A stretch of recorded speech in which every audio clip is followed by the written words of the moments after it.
Imagine a world so corrupt, so lost in its own darkness, that the only solution was to wipe it all away. This isn't just a story about rain and rising waters. It's about human nature pushed to its breaking point. Why would a merciful God choose to flood the entire earth? What was so broken in humanity that demanded such a drastic reset? And what does this ancient catastrophe tell us about ourselves today? At the center of this story is Noah, a man who walked with God in a time when almost no one else did. While the world around him drowned in violence, greed, and moral decay, he was given an impossible task: build an ark, gather the animals, and survive the coming judgment. But this isn't just a tale of survival. It's a deep psychological drama, one that forces us to ask hard questions about justice, mercy, and the darkness that lurks inside every human heart. The flood wasn't just about punishment. It was about renewal, a chance to start over. But here's the haunting question. If the same world existed today, would we be among the drowned or the saved? The people of Noah's time ignored the warnings, mocked the idea of disaster, and carried on with their lives as if nothing would ever change. Sound familiar? And then there's the ark itself, a massive claustrophobic vessel carrying the last remnants of life. Picture the screams outside as the waters rose, the desperate pounding on the door. The moment Noah and his family realized there was no turning back. What was it like to be the last righteous man in a doomed world? But the most chilling part? After the flood, God promised never to destroy the earth like that again. Not because humanity would never deserve it, but because he knew our nature hadn't really changed. The same darkness that filled the world before the flood still lives inside us. So what stops history from repeating itself? The answer lies in the psychology of the flood, an event that wasn't just about divine judgment, but about human choice, morality, and the fragile line between destruction and redemption. And that's where the real tension begins.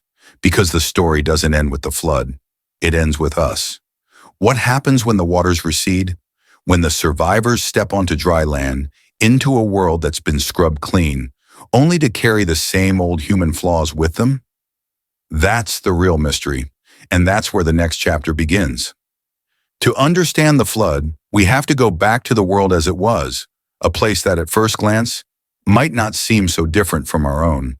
The Bible describes it as a time when the wickedness of man was great in the earth, and every intention of the thoughts of his heart was only evil continually. Imagine that.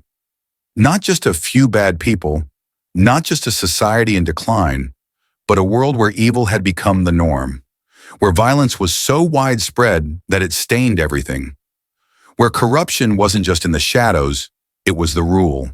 And yet, in the middle of it all, there was Noah, a man who, for reasons we're never fully told, chose a different path. While everyone else gave in to the chaos, he held on to something deeper. Maybe it was faith. Maybe it was a stubborn refusal to let the darkness win. Whatever it was, it set him apart in a way that caught God's attention. And that's where the real mystery begins. Because Noah wasn't a perfect hero. He was just a man who, later in the story, would make his own mistakes. So why him? Why was he the one chosen to carry the weight of a new beginning? Then there's the ark. Not just a boat, but a massive, almost absurd construction project. Think about it.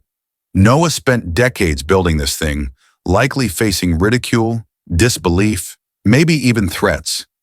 The people around him must have thought he was insane. A flood? Really? It's never even rained before. But he kept working, hammering away at the wood, while the world around him spiraled further into ruin. What kind of determination does that take? And what does it say about human nature that, even with a warning so clear, nobody else listened? But here's the chilling part. The flood didn't come suddenly. There was time to change, time to turn back. And yet, nobody did. The waters rose, the door of the ark shut, and in that moment, every choice was final. The real horror of the story isn't just the drowning. It's the realization that judgment didn't come from nowhere. It came after centuries of ignored chances. So what was the breaking point? What finally made God say, enough? And more importantly, are we any different today? The same greed, the same violence, the same capacity for self-destruction still live inside us. The flood wasn't just a historical event, it was a mirror. And the question it leaves us with is terrifying. If the waters were to rise again, would we be ready? Or would we, like the world before, keep laughing until it was too late? The answer lies in what happens next, after the rain stops, after the ark settles, when the survivors step out into a world washed clean, only to face the same old temptations. Because the flood didn't change human nature, it just reset the clock. Now think about what it must have been like inside the ark. Not just the physical reality, the smell of damp wood, the constant creaking of the massive vessel, the cries of animals packed together in the dark, but the psychological weight of it all. Noah and his family were the last survivors of a dead world. Every person they had ever known, neighbors, friends, even distant relatives, were gone, swallowed by the waters outside. What does that do to a person? The guilt, the grief, the crushing loneliness. And yet they couldn't afford to break. Not yet, because survival was just beginning. Meanwhile, outside, the floodwaters kept rising. The screams had long since faded, replaced by an eerie, unnatural silence. No birds, no wind, just the endless drum of rain on a drowning world. Somewhere beneath those dark waves were the ruins of cities, the bones of civilizations, the last remnants of a humanity that had pushed itself beyond redemption. What secrets were buried down there? What stories would never be told? And here's the unsettling thought. Were there others who tried to survive? Desperate souls who clung to rooftops, who fought the currents until their strength gave out?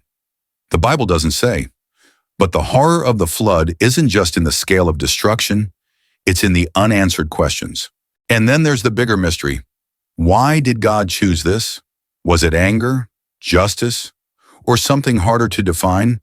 A sorrowful last resort when every other chance had been thrown away? Because here's the thing about the flood. It wasn't just punishment. It was a reset, a brutal, heartbreaking, fresh start. But that raises another question. If humanity was so broken that it needed to be washed away, why save anyone at all? Why not just start over completely? The answer lies in Noah himself. A flawed man, yes, but one who carried a spark of something worth preserving. Maybe that's the real lesson here. Not about wrath, but about hope. But here's where the tension tightens. Because when the waters finally recede, when the door of the ark creaks open, Noah and his family won't be stepping into paradise. They'll be stepping into a graveyard, a world stripped bare, haunted by what was lost. And the hardest question of all is waiting for them. Now what? How do you rebuild when the shadows of the past cling to everything? How do you keep the darkness from creeping back in? The flood was only the beginning. The moment the rain stopped, the silence was worse than the storm. For 40 days and nights, the ark had been battered by wind and waves, a constant reminder of the judgment outside.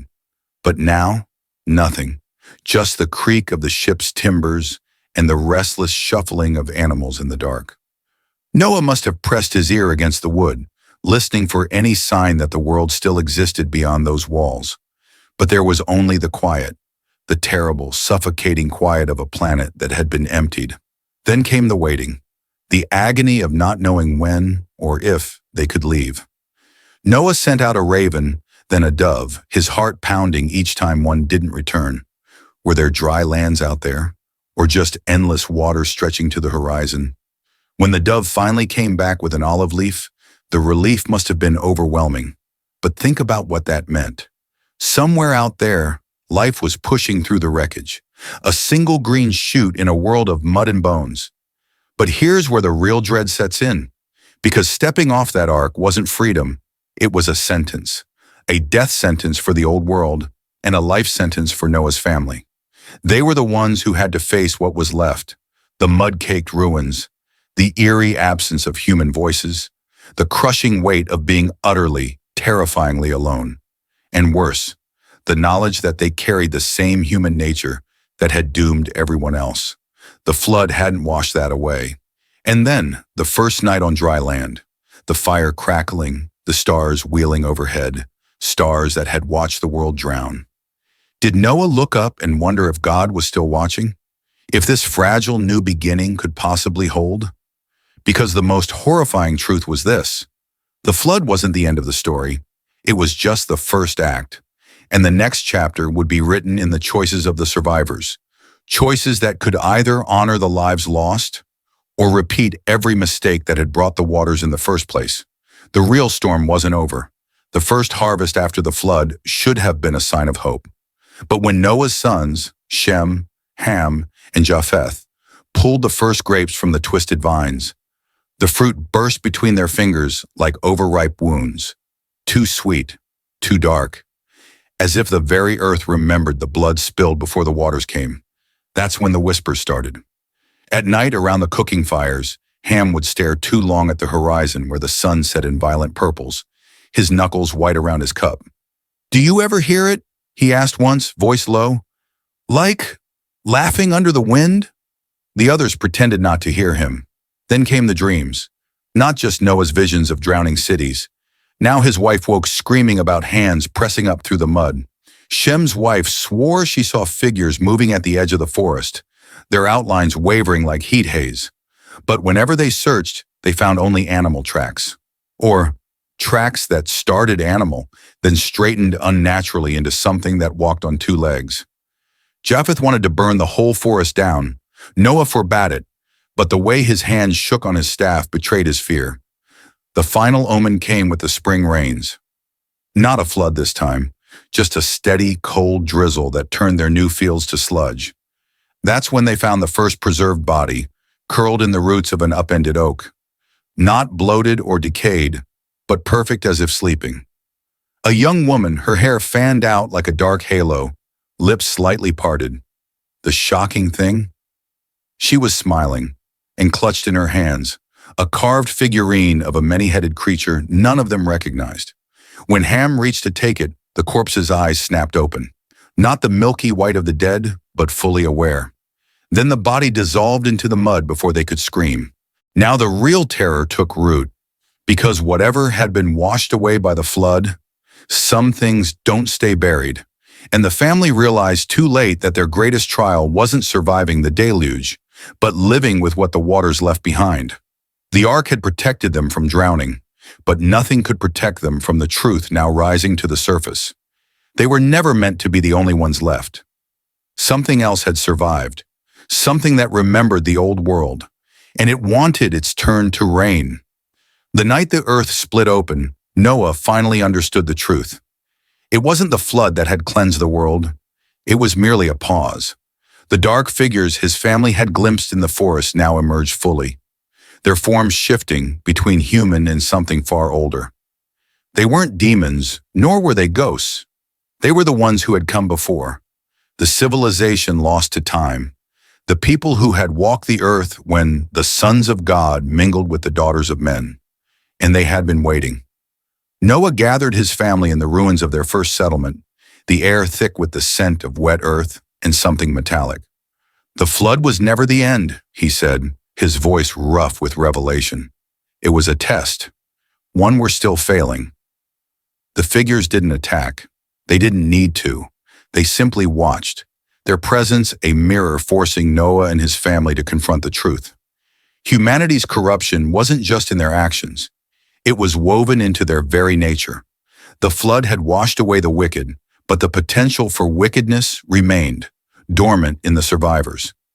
Then came the final twist.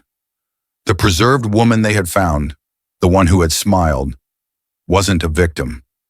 She was a messenger. As the last of the unnatural rain faded, her voice whispered on the wind, not in warning, but in offer. "You could join us," it said. "The old ones will rise again. Will you stand with them or drown a second time?" The choice was paralyzing. Reject the offer and risk repeating history. Accept it and become something other than human. In the end, Noah made his decision. He took the figurine, the same one that had crumbled to dust in Ham's hands, and buried it deep beneath the roots of the first olive tree they had planted. "We choose to be human," he declared, "flawed, broken, but ours." The figures retreated not in defeat, but in something like respect. The test wasn't about perfection, it was about choice. But as the fire burned low that night, Japheth noticed something that sent a chill through them all. The dirt where the figurine had been buried was already disturbed, and pressed into the soil, as if made by something crawling its way back out, were fresh fingerprints. The story wasn't over. It never would be. Because evil doesn't die, it just changes shape. And the next flood, when it came, wouldn't be made of water. Noah watched the sunrise the next morning with heavier eyes than usual. The disturbed earth where he'd buried the figurine stared back at him like an open wound. But this time, he didn't pray for another flood. He didn't beg for destruction. Instead, he gathered his family and did something simple. He told them stories. Stories of the world before, of the mistakes made, of the people they'd lost. Not as warnings, but as memories. Because that's what the figures from the forest had truly been. Echoes of the past. Not demons to fear, but reminders of what happens when we forget our humanity. The family rebuilt, but differently this time. They marked the trees where they'd seen the shadows with symbols of remembrance. They left offerings of wine and bread where the preserved woman had appeared, not to worship, but to acknowledge. Ham stopped hearing laughter in the wind and instead began teaching his children the names of all the animals they'd saved. Shem's wife planted a garden where the nightmares had been worst, and when flowers bloomed where none should have grown, they didn't uproot them. They let them be. Years later, when Noah lay dying as an old man, his grandchildren asked if he was afraid of the shadows returning. He smiled for the first time in years. They never left, he said, and that's good, because darkness reminds us to light candles. When he passed, they buried him under the olive tree where he'd hidden the figurine. The next spring, the tree bore fruit sweeter than any before it. The real lesson of the flood wasn't about God's wrath or humanity's evil. It was about what we do with our second chances. Every civilization that rose after carried pieces of both the drowned world and Noah's choice. The shadows still walk at the edges of our vision today. You might glimpse them when hatred spreads like wildfire, when greed poisons good intentions, when we're tempted to believe some people deserve drowning. But like Noah, we have a choice to repeat the past or build something new from its wreckage. The flood waters receded long ago.